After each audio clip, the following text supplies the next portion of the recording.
Y bueno, en la clase anterior nos quedamos acá con el politeísmo versus monoteísmo y les decía pues que fue una lucha bastante compleja la que tuvo que asumir la élite romana junto con la élite del cristianismo que existía para poder hacer que la gente dejara de creer en tantos dioses, en tantas figuras divinas y asumir que solamente existía una. De hecho, hay referencias en las culturas antiguas acerca de un Dios desconocido, de un Dios único, que es desconocido, o sea, no tiene nombre.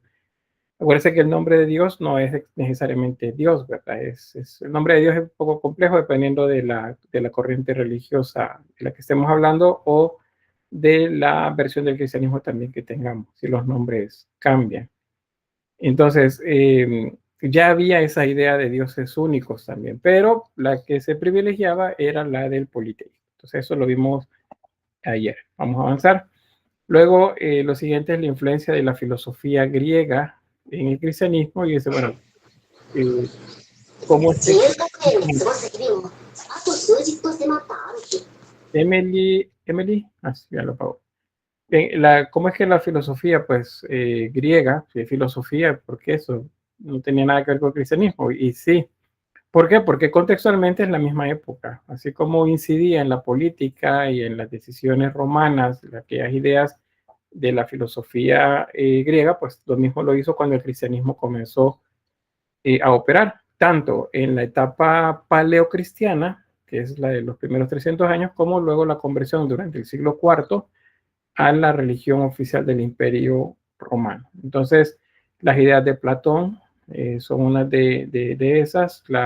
Platón es idealista, es decir, que la verdad la buscaba no en el mundo de las cosas tangibles, sino el de las intangibles, o sea, algo que está sobre nosotros. Sobre en el sentido figurado, ¿verdad? No quiere decir que esté arriba, porque eso de que el cielo esté arriba también es algo que tiene que ver con construcción de pensamiento y de cosmovisión, porque el cielo puede estar en todas partes. De hecho, para los romanos y los griegos era algo que era más bien bajo tierra, eran los lugares de descanso. Bien, entonces fue interpretada la filosofía de acuerdo a los intereses de la iglesia, eso se vamos a entenderlo, de la iglesia cristiana. Y pues muy incidente a lo largo de toda la Edad Media, que es lo que nos interesa acá, porque a partir de ella pues se construyeron muchos de las creencias que luego se convierten en dogmas, o sea, en verdades que no podemos rebatir dentro del cristianismo.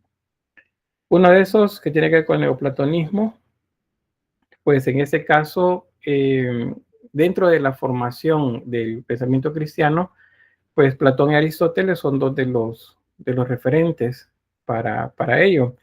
Platón daba como un marco, lo ven ahí en la diapositiva, como un marco filosófico, o sea, planteaba las cosas acerca de la trascendencia divina, cómo explicaba él sobre la trascendencia del alma, por ejemplo, y la naturaleza también del alma, que era una esencia, que es, o sea, no es esto de cuerpo tangible, sino que es algo que sobrepasa eso.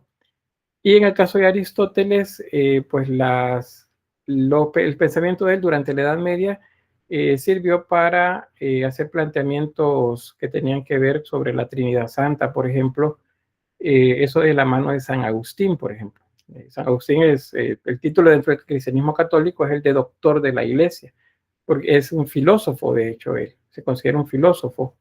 Más allá de lo que pudo haber incidido en el cristianismo, pues el pensamiento filosófico de él a nivel en general, pues también es importante. Entonces, esos dos pensamientos pues andan por ahí. Luego, los estoicos, el estoicismo, ese también, especialmente cuando hacían énfasis en la virtud, o sea, en el ser bueno, aunque las cosas nos vayan bien. Aunque todo se les esté cayendo encima, dicen los estoicos, pues hay que resistir, porque pues el fin de las cosas es superar todas los que serían como vicisitudes pues, que tenemos durante la vida. Y si ustedes lo ponen desde el punto de vista cristiano, ustedes le dicen, miren, ustedes si son pobres, pues tienen que sufrir la pobreza acá y tienen que aguantar hambre y tienen que aguantar sed porque ustedes van a ser premiados allá en la vida eterna. Entonces, ese tipo de pensamientos tiene que ver con el estoicismo, con el soportar, el aguantar, porque de esa manera llegamos hacia la virtud.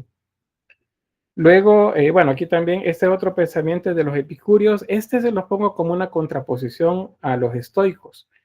Según los estoicos y según el pensamiento aplicado al cristianismo, pues hay que actuar siguiendo lo que la razón nos dice. O sea, piensen bien lo que van a hacer, piensen el paso que van a dar, porque de eso depende si habrá o no consecuencias. En el caso de los epicúreos, que es otro, Epicuro es otro filósofo también, que tiene incidencia dentro del cristianismo por las discusiones que se generaban a nivel de filósofos dentro del cristianismo. Ellos decían que no, habría que obrar naturalmente, o sea, al cuerpo lo que el cuerpo pida. Y los estoicos decían, no, pues no, eso no es posible. Entonces, ahí está la contraposición de pensamientos. Eh, Según los estoicos, por ejemplo, buscar el placer de cualquier forma, un placer físico, nos va a llevar o remitir siempre al dolor. Y hay que mantenerse alejado del placer porque eso perturba el alma. Los epicúreos decían, no, el placer es el máximo bien que, que podemos recibir los seres humanos. Y eso me refiero a comer, a beber, a cualquier tipo de cosa que nos satisfaga físicamente. Luego, los estoicos pues hablaban de que la participación política era importante y que el activismo político, el tomar partido en alguna situación más allá de la religión era parte de lo que tenían que hacer. Y los epicúreos decían que no, no se puede juntar ambas cosas, la política debe estar separada. En la práctica, el cristianismo, pues, muchas de las acciones cristianas de esta época y las siguientes tienen que ver con cuestiones políticas. Yo ayer les mencionaba el papel de Constantino el Grande. Él, pues, si él convierte, primero le da vía libre al cristianismo para que no los vuelvan a perseguir, para que tengan el reconocimiento del imperio como una religión válida, pues no fue solo porque conoció al Dios de los cristianos y renegó de sus dioses que serían, como les dicen en una palabra, paganos. No fue así, fue una decisión política. Eran demasiados ya, tenían demasiada incidencia en muchos lugares. Entonces aquí es, si no puedes contra ellos, úneteles. Entonces terminó uniéndoseles a los cristianos. Entonces, vean cómo cuestiones que tienen que ver con pensamientos filosóficos, pues luego pues, trascienden hasta el ámbito cristiano de esta época. El pensamiento lógico también. Esto es como, por ejemplo, decía, si lo pongo como muy sencillo, si ustedes se portan bien, van a tener el premio de la vida eterna. Si ustedes se portan mal, van a tener un castigo. O sea, eso es un pensamiento lógico. Y premisas lógicas, razonamientos lógicos fueron utilizados para sustentar también la doctrina cristiana. Entonces, ven de qué forma, pues, todo lo que tiene que ver con la filosofía griega y pensamientos también políticos romanos inciden dentro de la formación de este primer cristianismo. Otro punto interesante de esta época y que va a acompañar toda la Edad Media es el geocentrismo. Es decir, para ellos la Tierra es el centro de todo. Y eso tiene que ver con un pensamiento que luego se convierte en religioso, en cristiano. ¿Por qué? Porque dice, bueno, si Dios nos creó a los seres humanos y nos puso en este lugar, para ellos acuérdense que sí la Tierra era plana. Ellos veían el universo de forma esférica, en la que sobre ellos, de manera cóncava, había la mitad, digamos, de una esfera que simbolizaba la bóveda celeste. Es lo que veíamos, donde estaba el sol, la luna y las estrellas. Y bajo ellos había otra sección convexa, es decir, una parte como hueca, como un huacal, si lo queremos ver es un huacal, y adentro de ese estaba también otras secciones. Para los griegos, pues ahí estaba el reino de Hades, estaba el Erebo, ahí estaban los campos elíseos, que luego los romanos también lo retoman. Entonces, eso estaba lo de arriba, la bóveda celeste y la habitación de los dioses. Y abajo habían dioses también, pero que sería como lo que compensa ese pensamiento dual, arriba lo que tiene que ver con la luz y abajo lo que tiene que ver con la oscuridad. Y en medio en una tierra plana los seres humanos, rodeados por agua. Al menos yo recuerdo que en la clase les decía, ¿por qué rodeados de agua? Porque si los primeros que plantearon esto, que fueron los pueblos mesopotámicos, si ellos se movían hacia el occidente, llegaban al mar Mediterráneo. Si se movían al sur, llegaban eh, al Golfo Pérsico. Si seguían todavía más hacia el sur, sobre las tierras de la península arábiga, pues llegaban al Océano Índico. Si subían, llegaban al Mar Caspio. Entonces, si subían más bien, no, si iban hacia el norte, llegaban al Mar Caspio. O sea, cualquier lugar donde ellos se movían, habían grandes masas de agua. Por eso en su pensamiento, pues la Tierra estaba rodeada de agua. Ahora, ya en el pensamiento cristiano se agrega que los astros, que sí los observaban los astrólogos, no astrónomos, sino astrólogos, ellos observaban el movimiento de los astros, la luna, las estrellas. De hecho, bueno, la estrella que anuncia el nacimiento de Cristo que describe la Biblia tiene que ver con una observación del cielo. Y dice, por eso unos sabios venidos del oriente habían visto la estrella que anunciaba que venía un nuevo rey. Entonces eso nos habla de observación del espacio. Según ellos, la Tierra estaba al centro y todo lo demás giraba alrededor. Es geocentrismo. ¿Por qué? Porque Dios nos hizo a nosotros como sus criaturas más importantes. Y siendo que los seres humanos somos más importantes, entonces nosotros somos el centro de la creación. Y así va el pensamiento durante la mayor parte de la Edad Media. Digo mayor parte porque hay algunos ya en la parte más tardía de la Edad Media, pues comienzan a aparecer pensamientos que son divergentes a esto, o sea, se apartan de esto que se veía por ahí.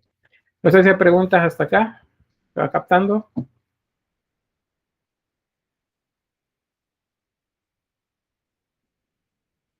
¿Todo bien? Bueno, espero que sí. Avanzamos. Sobre el arte paleocristiano, pues eso no me voy a detener, solamente se los menciono, que es un estilo artístico de estos primeros siglos. Tiene que ver con los 350 años antes de que comenzara esa transformación hacia la religión cristiana romana. Entonces, pues el arte paleocristiano va a determinar mucho en cuanto a la estética y especialmente el símbolo. Se agregan muchos símbolos que se retoman de los griegos, de los romanos. El caso de la paloma, ¿cuál es un símbolo? Dice, ¿el símbolo de la paz? No. ¿El Espíritu Santo? Tampoco, no. La paloma es el símbolo del alma. Y el ramo de olivo nos remite al episodio de Noé, cuando envía a pues, unas aves y de ellas solo regresan un par. Una de ellas es una paloma con un ramo de olivo. Eso simboliza la esperanza.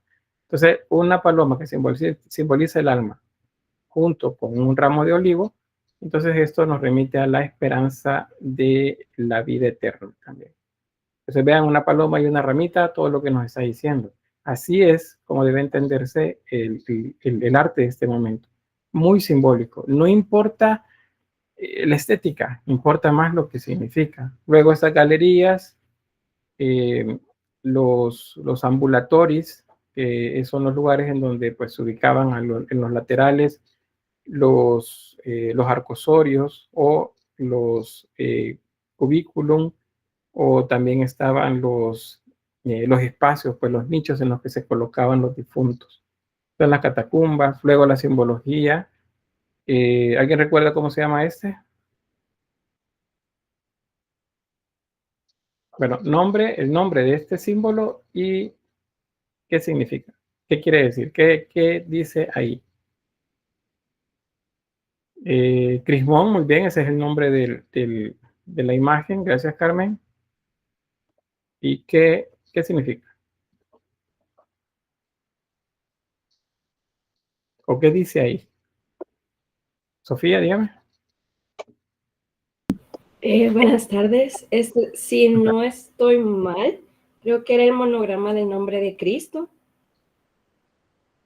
Sí, entonces sería. En donde la X y la P era como el nombre, creo, no estoy segura. Ajá. Ex y ro son las dos primeras palabras en el alfabeto griego, las dos primeras letras, perdón, de la palabra griega Cristo. Ex o Zi, más bien, Zi y Ro, que es la que tiene forma de P. ¿Y estos qué son? El alfa y el omega, ¿no? Correcto, el alfa y la omega, la primera y la última letra del alfabeto griego, o sea, Cristo, principio y fin. Eso significa, o sea, toda esa información está acá. Luego podemos ir viendo las flores pentapétalas o hexapétalas, octapétalas, todas estas son símbolos solares, son símbolos del sol, esas flores. Y significan, por lo tanto, lo mismo, Cristo. Cada vez que vemos una referencia al sol es Cristo, siempre. Entonces, bien, estamos bien con ese símbolo. Bueno, acá algunas de las imágenes, esto es solo como para que recuerden que con el paleocristiano las imágenes se volvieron muy sencillas, muy, que serían como burdas, si quieren verlo de esa forma, ya no con el trabajo anatómico, la perfección anatómica de los griegos y los romanos. ¿Y por qué? Porque importa el símbolo, ya no importa la imagen, y porque también se consideraba pecaminoso que mientras más se acercara a la imagen fiel del ser humano vivo, más se acercaba entonces a lo que no estaba permitido. Entonces era más bien la idea del símbolo. Entonces eso es paleocristianismo, eso es base para lo que viene después, que tiene que ver con este personaje que lo ven ahí muy a sus anchas, descansando. Este es Constantino el Grande y es él quien lleva a lo que se denomina la paz de la iglesia. Es decir, el momento en el que ya no hubo persecuciones para el cristianismo, sino más bien se comienza un proceso de ordenamiento del pensamiento cristiano, en el que lo que ya les mencionaba, el prevalecer el monoteísmo sobre el politeísmo, la utilización de filosofía griega, greco-romana en todo caso, para sustentar el pensamiento nuevo cristiano, y el geocentrismo también, y así otra cantidad de aspectos que volvieron como muy particular pues esa nueva manera de ver el mundo. Ahí tenemos el periodo de Constantino, del 280 al 337 DC o de nuestra era común. Aquí algunos datos, eso no se los voy a explicar, pues eso lo vieron o lo vimos durante el paleocristianismo, y eso está en los datos que les he facilitado. Y para quienes no llevaron la materia conmigo, están en el aula virtual, en la carpeta que dice resumen, creo, o contexto, algo así creo que dice la pestaña. Bien, acuérdense esto, cuando me refiera, digo porque no vayan a pensar aquí o aparezcan los celos ahí de que por qué digo católicos y no digo protestantes, o por qué no digo testigos de Jehová o algo por el estilo, es simplemente porque no existían. Eso no existía. Una vez Roma toma el control, lo que existió fue el cristianismo católico como la vertiente principal. Otras vertientes, muchas vertientes más existieron, pero las fueron eliminando poco a poco o perdieron poder y presencia también en la sociedad. Pero algunas no desaparecieron del todo.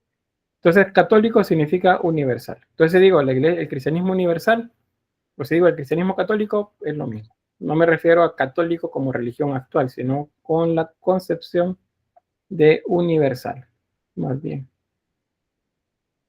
Bueno, primeras corrientes, esto nos ubica básicamente por esta parte. Acuérdense, bueno, si existió Jesús, si existieron sus apóstoles, pues hubo un pensamiento originario. Y de ese pensamiento originario se comenzaron a separar los demás. Y cada quien comenzó a encontrar una versión del cristianismo. Luego, digamos, 100 años después de los eventos que llevaron a Cristo al Gólgota y la consecuente resurrección, según lo relata la Biblia, pues 100 años después la gente que lo conoció directamente ya no existía. Entonces de ahí todos los demás lo que hacían era repetir lo que habían oído, repetir lo que habían leído. Y ahí es donde vienen las diferentes versiones de pensamiento cristiano. Luego, sobre la expansión del cristianismo, pues es aquí donde inicia la región de Palestina, que ahí está Jerusalén.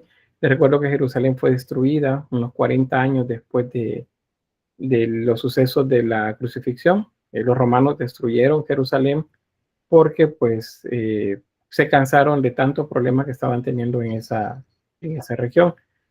Y el cristianismo, pues junto con eso comienza a expandirse. Bueno, de hecho ya se había comenzado a expandir. Los primeros apóstoles, según lo relata la Biblia, se habían movido ya a diferentes lugares. Si ustedes leen las epístolas en el Nuevo Testamento, dice que la carta va a los corintios, o sea, los que vivían en Corinto, por acá. A los gálatas, eso está por esta zona. A los romanos, eso está por acá. Y así a otros más. El cristianismo pues se comenzó a expandir y tenía un éxito tremendo porque iba dirigido a la gente que no tenía nada, la gente que necesita esperanza, la gente que necesita que le digan que las cosas van a estar bien, aunque fuese en otro plano de la existencia. Entonces, a ellos llegó el mensaje y el mensaje calaba rápido, bastante rápido. Esa gente se expandía bastante rápido también. Y por eso los consideraban sediciosos, o sea, contrarios al control del gobierno romano. Luego, pues se siguió expandiendo hasta pues los límites de lo que era el imperio en ese momento.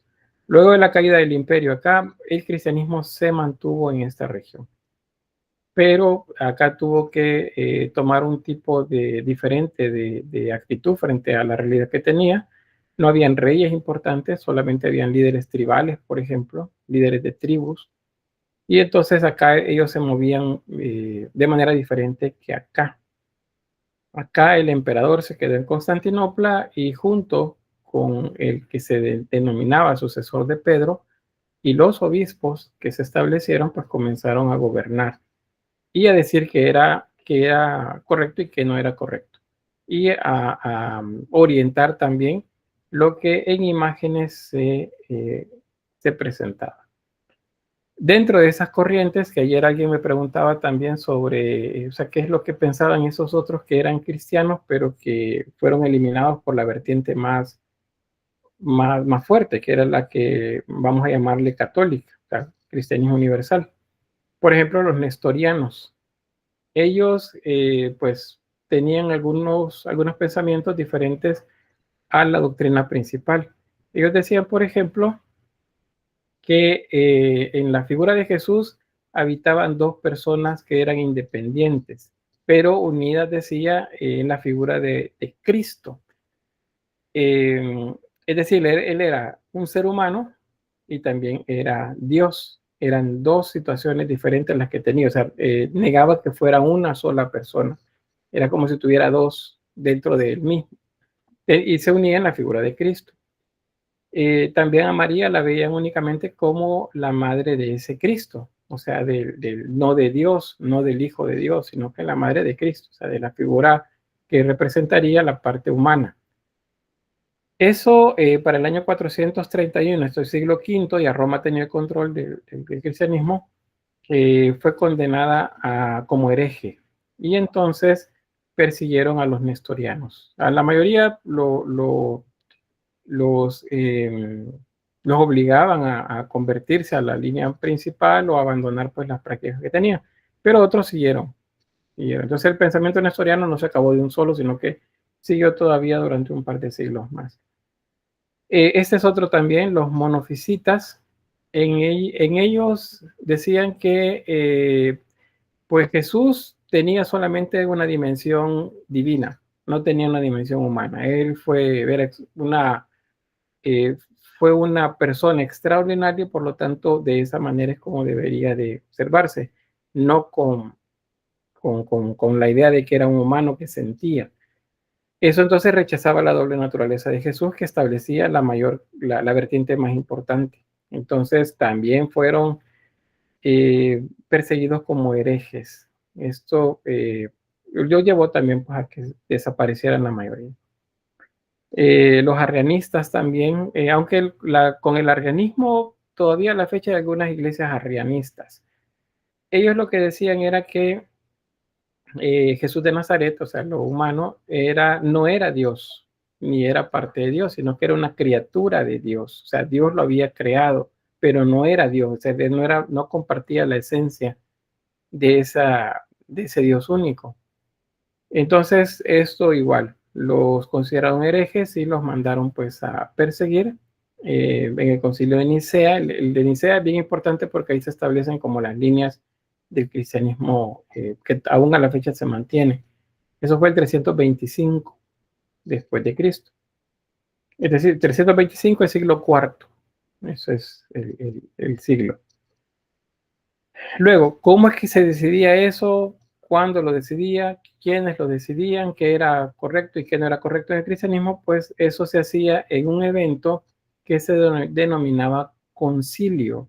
Acá lo que se buscaba era, como bien podemos decirlo, conciliar, es decir, unir, poner en paz, si quieren verlo de esa forma, dos líneas de pensamiento. Yo puedo decirles, miren, aquí tenemos no menos de 3 vertientes de pensamiento que abordan lo que tiene que ver con la religión aquí en la clase.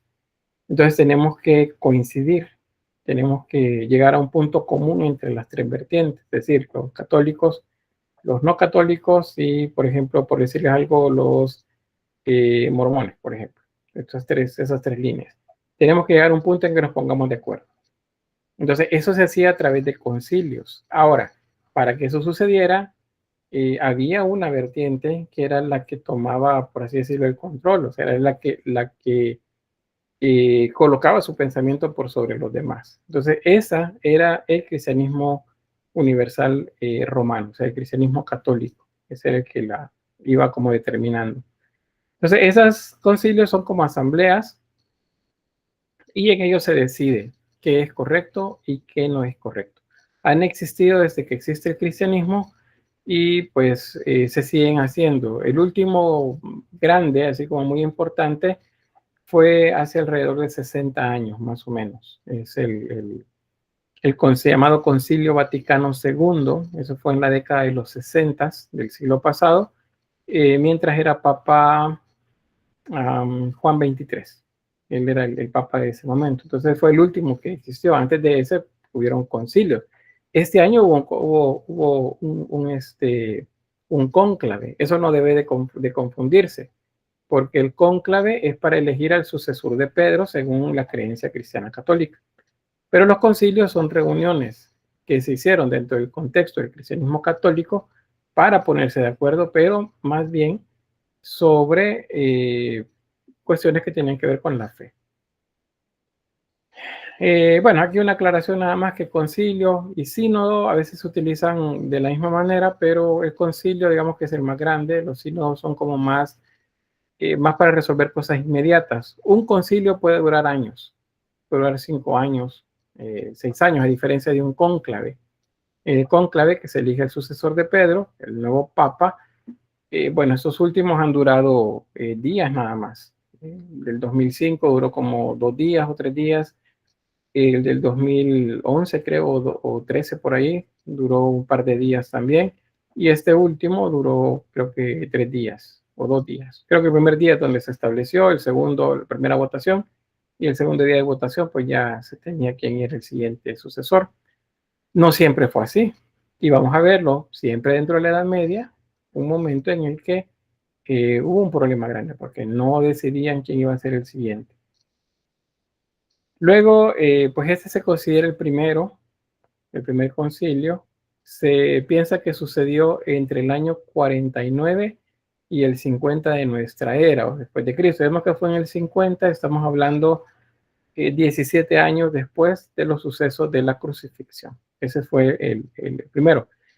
¿Se acuerdan que les dije que la Biblia no puede considerarse como un documento histórico, pero sí es un documento de referencia, porque menciona cosas que pueden buscarse a nivel histórico? Entonces, hay datos que sí ubican este concilio y pues quienes llegan, ayer les mencionaba, pues Pedro, Pablo y Santiago el Menor. Estos 3 apóstoles que según la tradición sí conocieron a Jesús, fueron los que llegaron a, pues, a hablar acerca del problema que tenían con esa predicación que estaban haciendo a los no judíos, que les mencionaba, ¿verdad?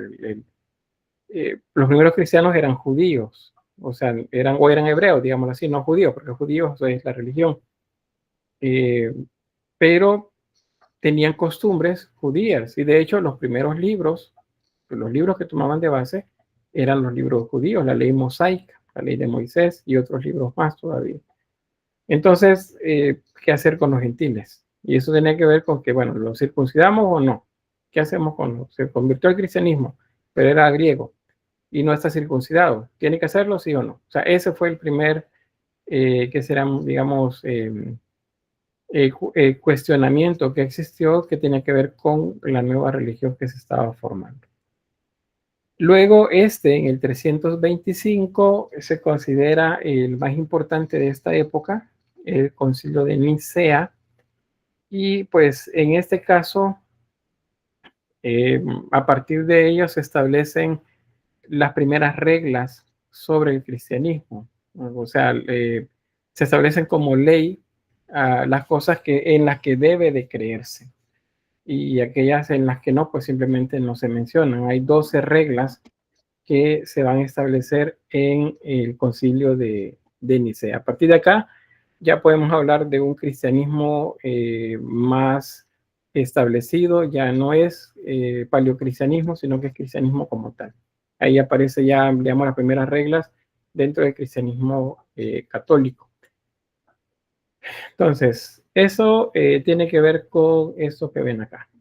Este es un icono, por cierto, así se llaman estas imágenes, se llaman iconos, y muestra a los padres de la iglesia, en este caso serían los apóstoles, con la figura de Cristo en el medio.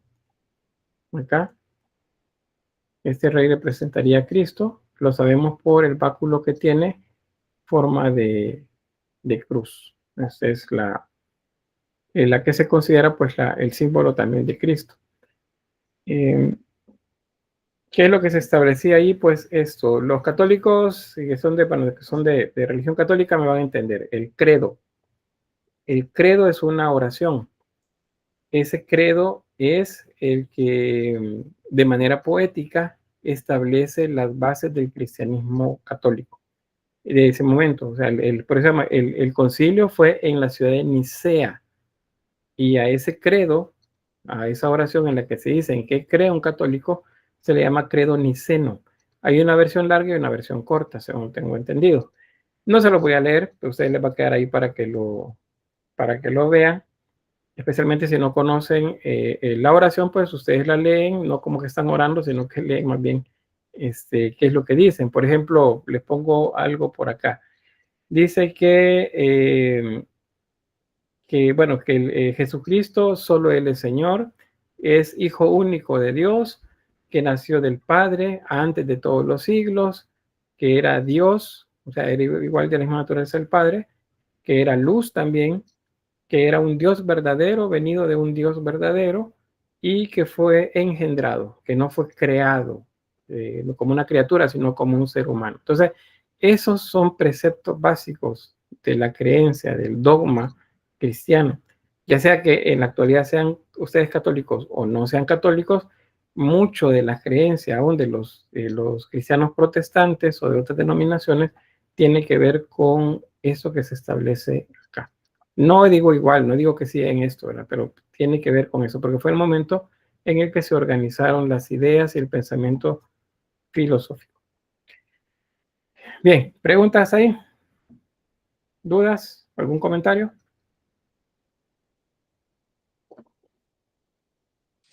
A mí me surgió una duda Bien. de los símbolos del cristianismo de que se refieren a Jesús. ¿Cuántos hay exactamente? Porque he visto que son varios. Y pues son muchos, no digo incontables, a lo mejor sí se pueden contar, pero son bastantes. Lo vamos a ir viendo poco a poco. Por ejemplo, una flor de 5 pétalos, de 6 pétalos, de 8 pétalos, es un símbolo solar, por lo tanto es un símbolo de Cristo. Una de 8 pétalos es una cruz doble, son 2 cruces, como que le diga, bueno, tiene una cruz aquí en medio y otra cruz atravesada de lado. y ahí tienen 8 pétalos. Entonces, ese es un símbolo. Los círculos es un símbolo solar, y un símbolo solar también hace referencia a Cristo. Los nimbos, que luego vamos a ver, que son esos círculos, o las aureolas, que seguramente ustedes ya conocen, cuando tienen una cruz adentro es un símbolo de Cristo también. Luego el crismón que les mostré. Y bueno, una cantidad bastante grande que van a ir apareciendo a lo largo de cada etapa de los siglos que vienen dentro de la Edad Media. Solina dice...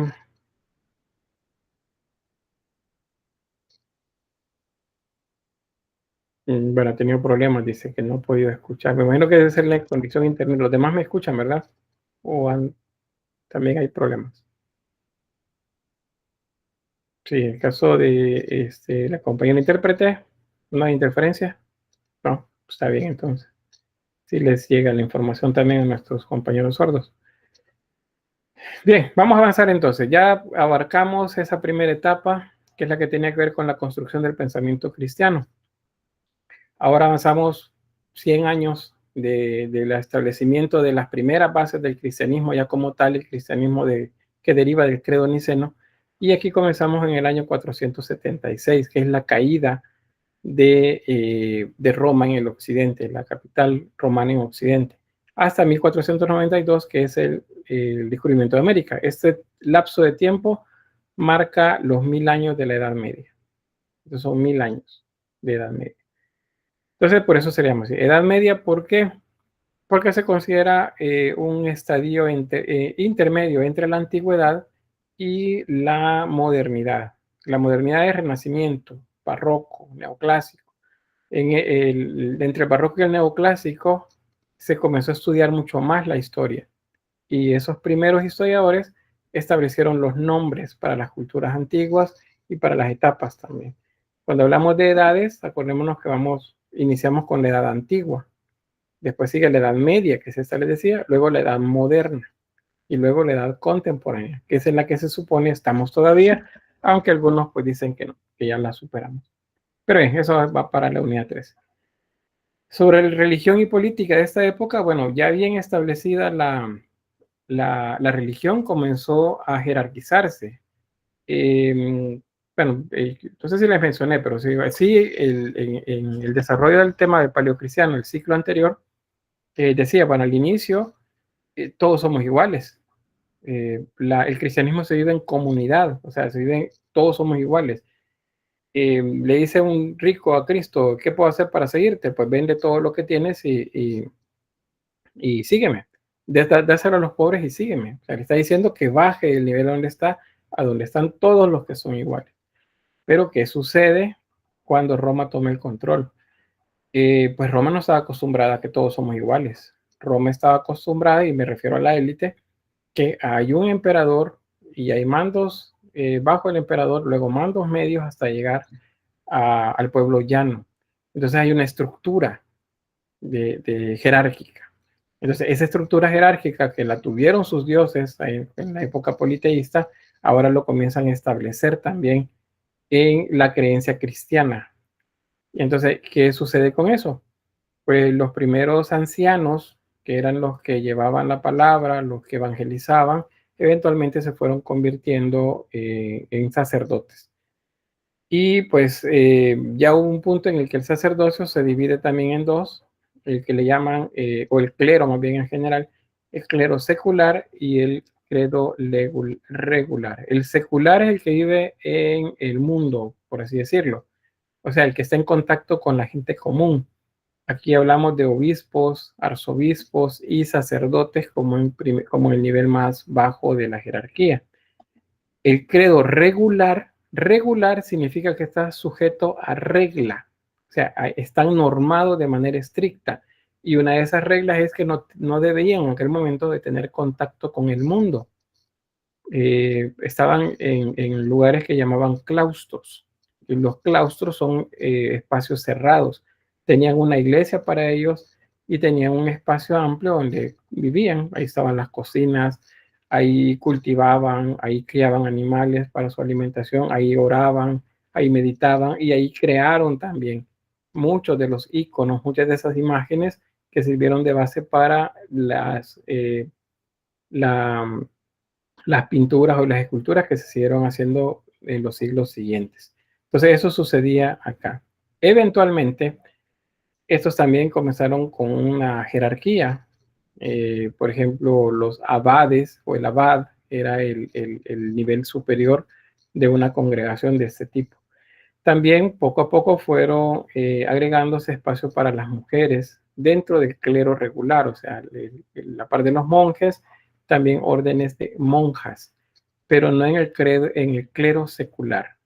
Acá no, acá se mantuvieron siempre solamente hombres y a la fecha sigue siendo igual dentro del cristianismo católico, me refiero. Es porque es lo único que hay acá, todavía no hay ninguna reforma que nos lleve a que se separe. Y bien, estos, los monjes, las monjas, los frailes, esos eran los que convivían de una manera controlada con la gente común. Entonces la gente común estaba acá abajo, acá en la élite estaban los líderes. Entre esos líderes, el emperador, gobernadores, los pretores, por ejemplo, y otros más, y la élite aristocrática, o sea, la gente que tenía dinero, esos estaban arriba. Y acá abajo, pues el pueblo llano. Aquí ya el cristianismo decía en su origen, en sus primeros 200 años al menos, todos somos iguales. Acá ya no son iguales. Y bueno, la fecha ya no somos iguales. Estamos los de abajo y están ellos ahí arriba. Esa jerarquía se mantiene a la fecha, pero esa jerarquía, acuérdense que la asumen dentro de la cultura romana. No es parte original del cristianismo. Bueno, esto ya se los mencioné, pero les queda ahí el texto para que lo revisen. Esto ya lo mencioné. También esto ya lo estuve mencionando, no lo voy a repetir por acá, pero esto nos habla acerca de la sucesión de los emperadores, que fueron los que devino en la sucesión de gobierno en el occidente y en el oriente. En Oriente, acuérdense que eso, la capital romana siguió siendo Constantinopla, y a eso los historiadores hace unos 300 años le llamaron Imperio Bizantino. Ellos nunca se conocieron de esa forma, nosotros sí los conocemos de esa manera.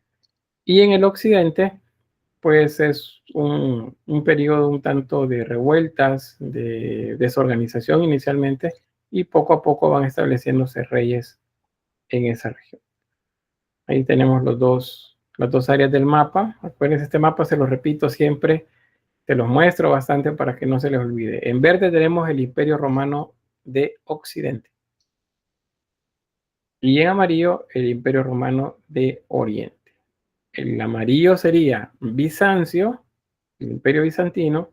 Y en verde tenemos 3 momentos: prerrománico, románico y gótico.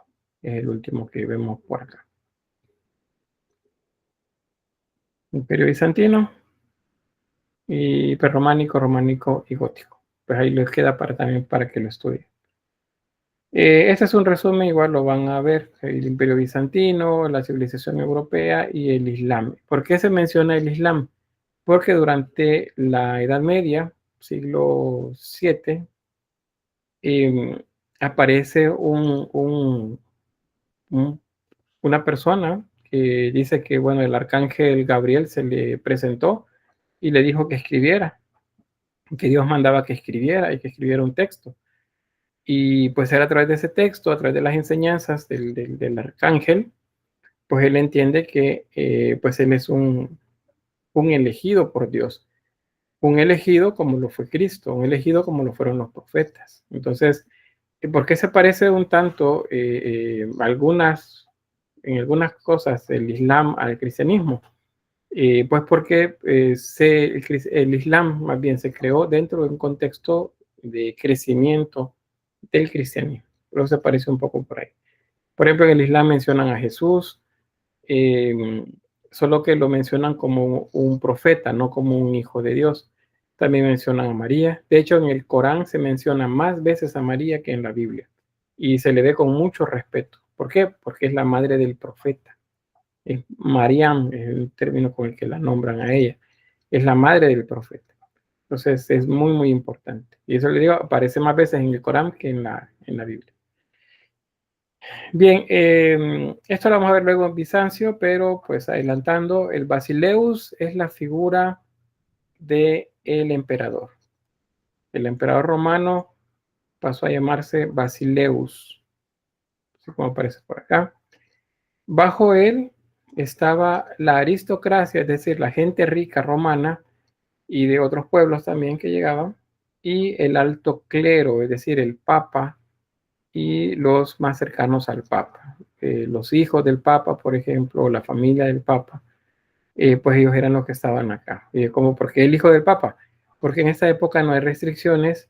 Sí los sacerdotes, sí los obispos, sí el papa tiene hijos. No hay restricciones. Eso aparece mucho más adelante. Bajo ellos el clero, es decir, los sacerdotes, las monjas, funcionarios, comerciantes y campesinos libres, y bajo ellos esclavos, siervos y mendigos. Decía, ya no somos iguales, ¿verdad? Según en este momento, digamos, 400 años después de Cristo, pues ya en el cristianismo ya no somos iguales. Arriba está la élite y el pueblo sigue estando en el lugar de siempre, abajo. Esclavos, mendigos, siervos, marginados, todos están acá. Y a ellos les llega también el mensaje, pero pues ya no son prioridad, por así decirlo, como lo fueron en el inicio. Ahora sí, se les ayuda, se les cuida, pero pues es diferente. La pirámide social, a nivel de estructura, pues el basileo o el rey, en el caso del occidente europeo, no en Bizancio, sino en el occidente, el rey va a ser la figura que se va a establecer como máximo líder. ¿Quiénes lo ponen ahí? ¿Quién decidió que fuera el rey? Pues la iglesia. Si ustedes han visto películas ambientadas en la Edad Media, aparece la coronación de un rey y siempre es un obispo el que le está poniendo la corona en la cabeza al rey. Eso es muy simbólico, es Dios quiere que él sea quien los gobierne. Eso es lo que están diciéndose en ese acto. Entonces la iglesia por eso era bien cercana y van a tener problemas por eso. Al final de la Edad Media va a haber pleito acá. ¿Por qué? Porque el rey va a querer decirle a la iglesia qué es lo que tiene que hacer. Y la iglesia no se va a dejar porque ellos están acostumbrados a hacer lo que ellos quieren, no lo que les dicen los reyes. De hecho, ellos ponían a los reyes. Pero resulta que llega al final a finales de la Edad Media y los reyes quieren poner al papa, quieren poner a los obispos, quieren poner a los sacerdotes, darle a sus hijos títulos de obispo, por ejemplo, y etcétera, etcétera. Entonces eso sucede acá y eso les va a generar conflicto al final del periodo. Luego, pues los abades, monjes, señores feudales, por cierto, esos son los que tienen títulos nobiliares o son gente de mucho dinero, pues que tienen bajo su dominio un feudo, o sea, una porción de tierra con toda la gente que está dentro de ellos. Y luego en la base siempre soldados, campesinos y siervos. Eso siempre, o sea, siempre la élite gobernando arriba. Eso ha sido así desde siempre, si recuerdan ustedes aún las culturas de la antigüedad. Y ahí está, bueno, lo que les mencionaba, que eso lo vamos a ver repetido. Si lo han visto ustedes en películas ambientadas en la Edad Media o que tiene que ver con reyes, con princesas, cuando el príncipe o la princesa se vuelven reyes o reinas, pues entonces es un sacerdote, es un obispo el que les pone la corona. ¿Qué están diciendo? Dios quiere que él sea el que gobierne. Eso es lo que significa ese acto simbólico. Bien, preguntas hasta acá. Ya avanzamos bastante. ¿Dudas?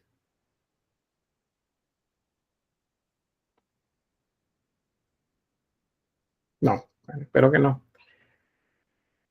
Bueno, hay dos momentos dentro de la Edad Media. La primera etapa, estamos hablando, digamos, siglo V al siglo IX, por ejemplo, siglo XI aún consideran algunos, a eso se le llama Alta Edad Media, o sea, es la etapa más alejada de nosotros, pero es la primera etapa que se desarrolla dentro de la Edad Media. ¿Qué sucede acá? Bueno, Roma, me refiero al mundo occidental más que todo, más que Bizancio. ¿Qué sucede?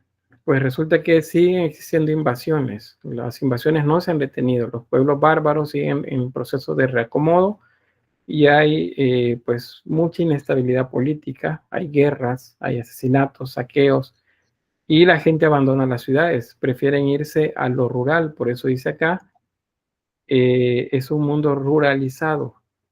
La gente prefiere irse al campo, a la montaña, a los bosques, que quedarse en las ciudades, porque en las ciudades a cada rato la llegaban a saquear. Y entonces hay dos momentos para eso. Lo primero es la crisis agraria. Dado ese cambio, hay gente que no estaba acostumbrada a la labranza de la tierra, a la crianza de animales, pues muchos mueren de hambre o falta de recursos. Y entonces, pues, bueno, y las guerras también que suceden hace que la gente abandone las tierras de cultivo. Ya nadie las cultiva. Eso trae hambre, trae crisis y mucha pobreza. Eso es la primera etapa. En la segunda etapa, las guerras comienzan a detenerse. Los reyes o los señores feudales que se establecen logran mantener en equilibrio bastante bien durante un tiempo considerable la sociedad. Entonces, pues cuando no hay peligro, cuando no hay problema, cuando no hay guerras, cuando comienza a haber un excedente de la producción, o sea, abunda lo que se cultiva, lo primero que viene es un aumento de la población. O sea, la población comienza a aumentar. Eso tuvo que ver pues con se le daban tierras de cultivo a través de leyes a la gente para que la pudiera cultivar siempre y cuando dieran un tributo al dueño, o sea, le pagaran impuestos, y la mejora también de técnicas agrícolas. En esta etapa se siguen dando las invasiones, les mencionaba, los pueblos germánicos siguen atacando la zona que antes fue dominio romano. Los musulmanes hacen también lo mismo desde el sur de la península ibérica. Los musulmanes conquistan el norte de África y a través de esa zona llegan el estrecho, ¿cómo se llama? Gibraltar, si mal no recuerdo.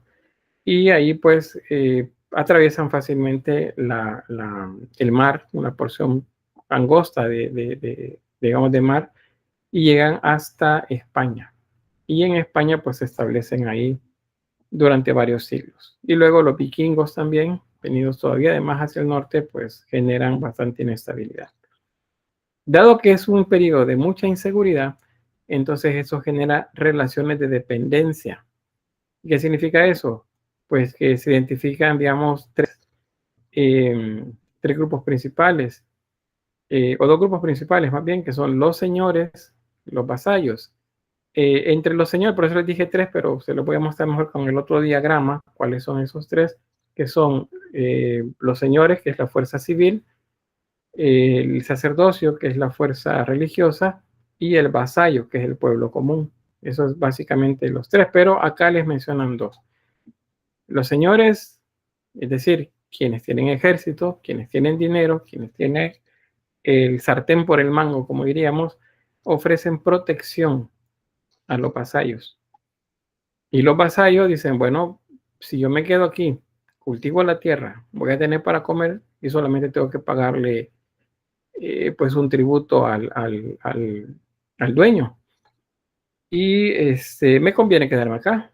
Pero entonces el Señor me dice, bueno, si te vas a quedar acá, yo te voy a dar eso, y te voy a dar protección, pero necesito algo.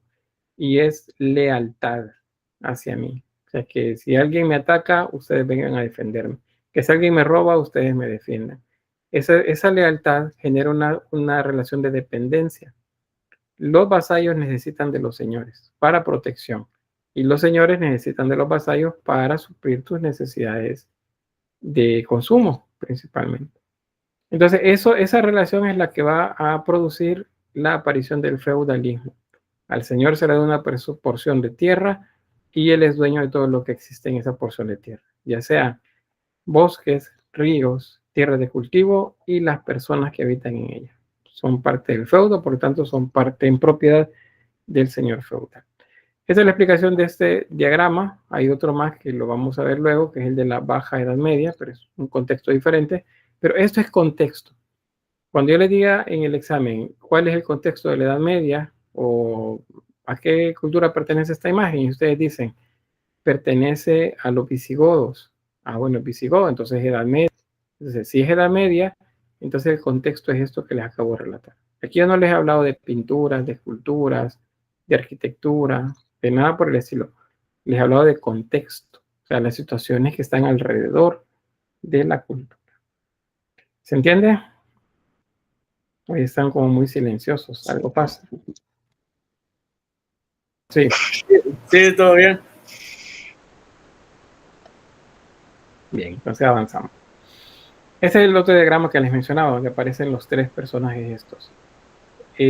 Cuando les digo señores, normalmente en señores se entiende la iglesia y los monarcas.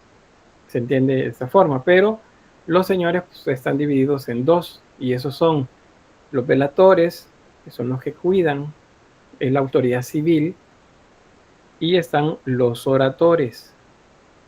El orator es el que reza, o sea, el que representa la iglesia. Y el laboratore, este es el que trabaja, es decir, ese es el pueblo llano, que tiene que levantarse temprano para trabajar, para tener recursos suficientes para poder dar el impuesto y quedarse ahí con uno. Ahora, ¿qué sucede acá? El velator, ese tiene ejército, tiene recursos económicos para defenderse en la guerra. Entonces, él va a defender a los oradores, es decir, defiende a la iglesia. ¿Y qué hace la iglesia en retribución? Ruegan a nivel espiritual por el velator. O sea, les digo, yo soy un obispo, bueno, yo necesito que me cuides y yo te voy a garantizar que vas a tener vida eterna a partir de las instrucciones que te voy a dar. Entonces, eso genera esa necesidad de dependencia entre ellos. Luego, el velator, junto con el vasallo, que es lo que les decía en la diapositiva anterior, la relación de dependencia entre esos dos, hace que el trabajador, el laboratorio, trabaje para el Señor. Y el Señor lo que va a hacer es defenderlo. O sea, al Señor le interesa que la tierra esté trabajando, por lo tanto, la gente que trabaja debe de estar bien. Debo de cuidarlos, porque de ellos depende lo que yo voy a tener más adelante. Y luego, la iglesia también necesita de laboratorios. ¿Por qué? Porque ellos, pues, trabajo más allá de los aspectos religiosos no lo tienen. Entonces necesitan insumos, necesitan comida. Y esa comida, pues, quien se las da es el laboratorio, las ofrendas que le llevan, los diezmos y limosnas de los que se hablaba en la Edad Media. Entonces, el trabajador también lo hace para ellos. ¿Y qué recibe? Que recen por él, que rueguen por él. Y este otro no le paga, sino que solo lo defiende. Entonces, el que realmente está aquí muy en una posición mala es el laboratorio. ¿Por qué? Porque es el único que trabaja fuertemente para poder darle tributos a los señores y a la iglesia. ¿Y qué recibe a cambio? De la iglesia que recen por él y del velator que los pide en caso de que haya una guerra o un ataque. Entonces eso es las situaciones de dependencia dentro de la sociedad medieval. Aquí un poco más como complemento sobre los grupos que son grupos sociales cerrados y muy jerarquizados. ¿Qué quiere decir eso? Que funcionan como castas. La élite pues no va a dejar que entre nadie que era pobre con ellos. Aunque consiga dinero, no le van a dar chance que pase. ¿Por qué? Porque no lo consideran parte de ellos. Para ellos solamente los que han nacido en esa condición privilegiada. Y bueno, lo demás pues les queda ahí para que lo lean. No sé si hay preguntas, dudas. Esta otra diapositiva tiene también que ver con lo mismo que les mencionaba. Esto es sobre los antecedentes del feudalismo. Tal vez también lo revisan. No les voy a explicar a detalle sino que ustedes siguiendo el algoritmo, que es las flechas que indican la línea de proceso, de lectura de este organigrama, pues ahí les va a ir dando el dato. Es un resumen de lo que tiene que ver con el feudalismo.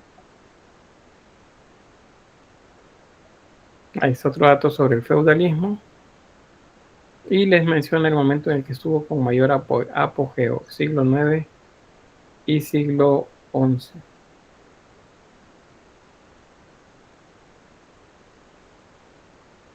Bien, ¿preguntas? ¿No? María José, no sé si está preguntando o dice que no. No. Claro, dice. Ah, Todo claro. claro. Ya aprendí la seña. Yulisa, Tatiana. Lick, así como ya nos explicó en la pirámide social, de que la religión tenía bastante relevancia en la sociedad, ¿verdad? ¿Usted cree que a día de hoy se mantiene así? Sí, es igual. Aunque lo maquillen bastante, por ejemplo, en nuestro país se dice, bueno, no sé si ya lo cambiaron, pero en la Constitución dice que el Estado es laico. Es decir, que la religión pues no tiene nada que ver con la cuestión política, pero en la práctica sí. Muchos de los aspectos de políticas de Estado dependen del pensamiento religioso. Entonces, la élite política coincide con la élite religiosa también. Y eso me refiero no solo a los católicos, sino también a los protestantes. Ahí siempre salen en cuestiones políticas algunos nombres por ahí de esos líderes que son los que mueven luego a la gente y le dicen, miren, Dios quiere que este sea el gobernante. Y entonces ya todo el mundo a votar por él, ¿verdad? Porque es lo que les dice. O le dicen, miren, no voten por este también, puede ser lo mismo. Entonces sucede igual. En la actualidad es igual. En los países en los que vemos la mayoría es cristiana, funciona más o menos igual, dependiendo del país, dependiendo de la situación. En los países musulmanes, ahí esa pirámide se mantiene y la élite religiosa es la misma élite política, porque para el Islam el máximo representante civil es el mismo representante religioso. Entonces eso se mantiene, esa estructura no ha cambiado. No sé si hay más preguntas.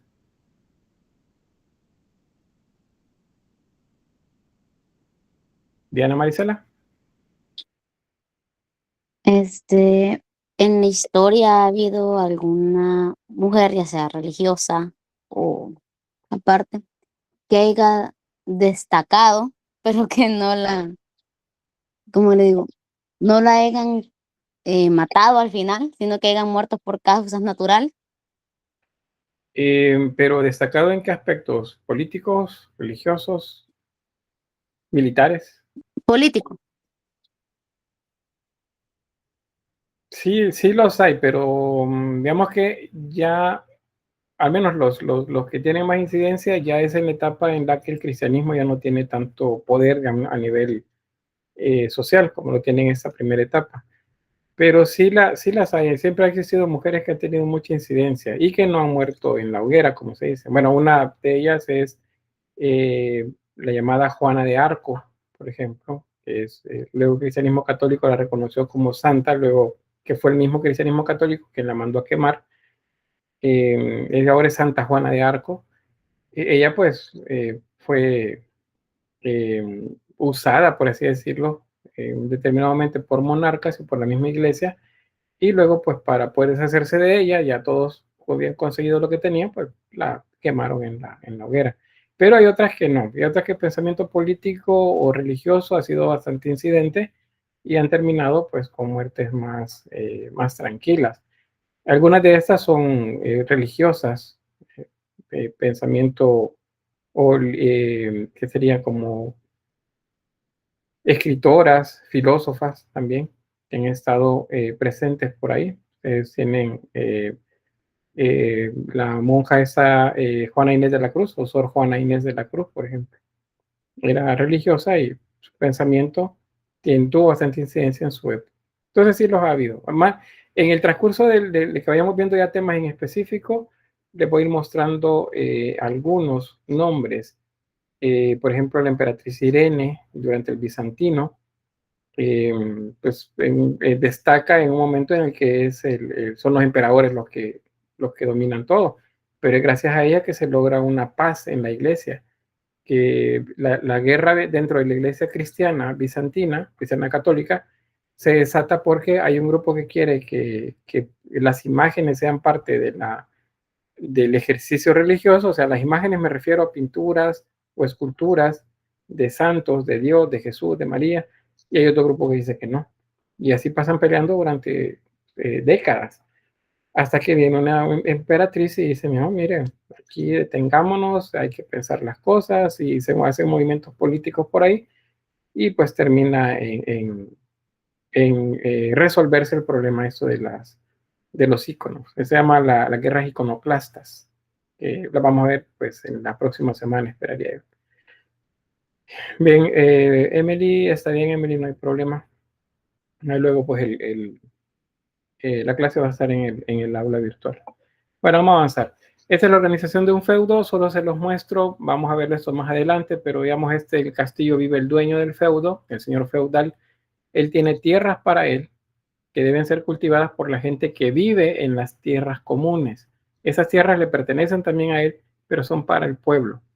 El pueblo también puede tomar en los mansos, que son tierras para la gente común.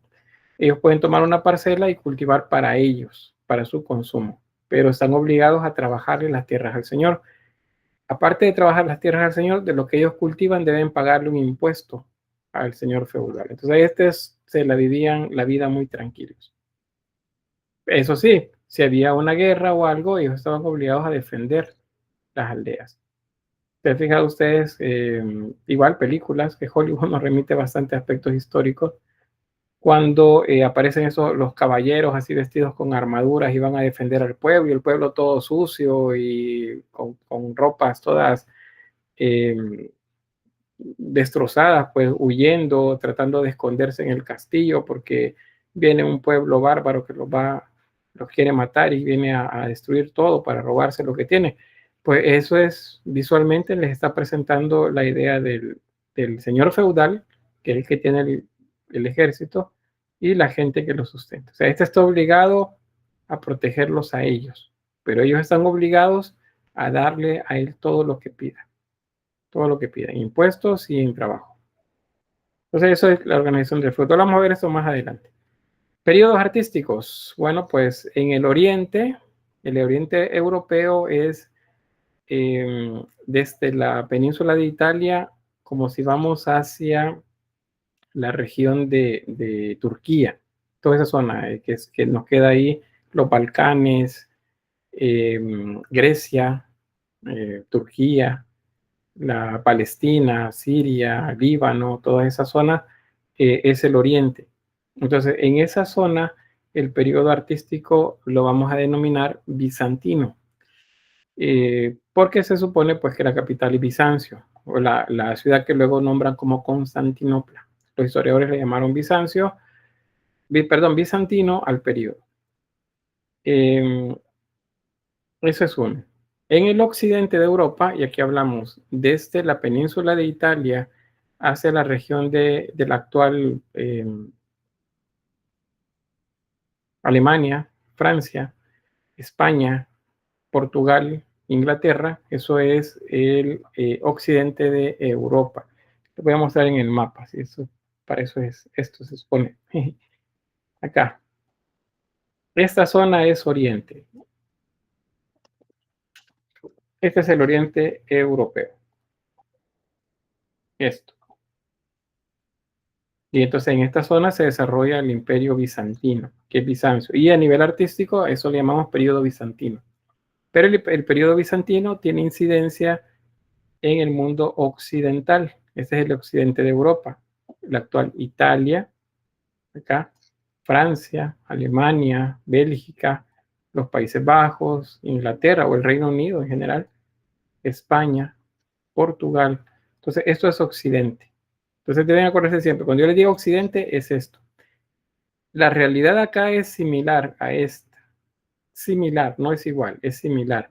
¿Qué lo hace diferente? Hay una estabilidad política y un solo gobierno en esta región. Y la capital está en Constantinopla, aquí. En este lugar no. hay diferentes intereses, diferentes reinos. Y, por ejemplo, mientras acá gobiernan los visigodos en esta región, en esta otra también los godos y también los merovingios acá. Luego vienen los musulmanes por acá, por el estrecho de Gibraltar, y luego pues invaden esta región y retoman la mayor parte del territorio de la actual España. Y en el norte se mantienen unos reinos que resisten esa invasión. Esos son pueblos completamente cristianos, apoyados por la élite merovingia inicialmente y luego carolingia en esta región. Entonces, ¿qué es lo que vamos a ver en esta zona? Pues son 3 periodos diferentes. Es el prerrománico, románico y gótico. Tiene que aprenderse este orden. Es en este orden que van. No pueden pasarme al gótico para acá. No se puede. El prerrománico, bueno, significa antes del románico. Románico no es Roma, son dos cosas diferentes. Cada uno tiene una naturaleza diferente, cada uno produce un tipo de arte diferente. ¿Qué es lo que se convierte, digamos, como coincidente a ellos? Pues es la religión. Todo eso, la religión cristiana católica está en todos estos. El Islam es otro también. El Islam lo vamos a encontrar en la región occidental y lo vamos a encontrar en el oriente europeo también. Y también es incidente en el arte. Bueno, de España, ustedes saben, ahí vienen los primeros colonizadores de América. Entonces, en el pensamiento de ellos, en el arte de ellos, vienen ideas derivadas de la cultura islámica a través de algo que se llama mozárabe y también de el otro periodo que tiene que ver con cuando España pues expulsa a los moros o a los moriscos de la región. También hay otro periodo en ese momento. Entonces hasta ahí, con esto, en imágenes, pues les podría decir, miren, esto es lo que vamos a ver. Vamos a ver, esto es prerrománico, esto es románico, esto es gótico.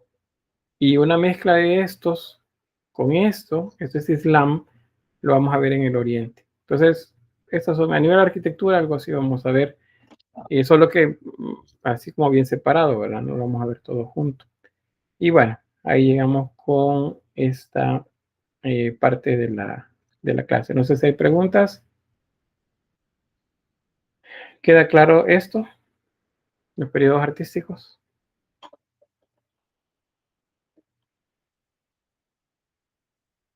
Bueno, voy a tener entonces la grabación acá.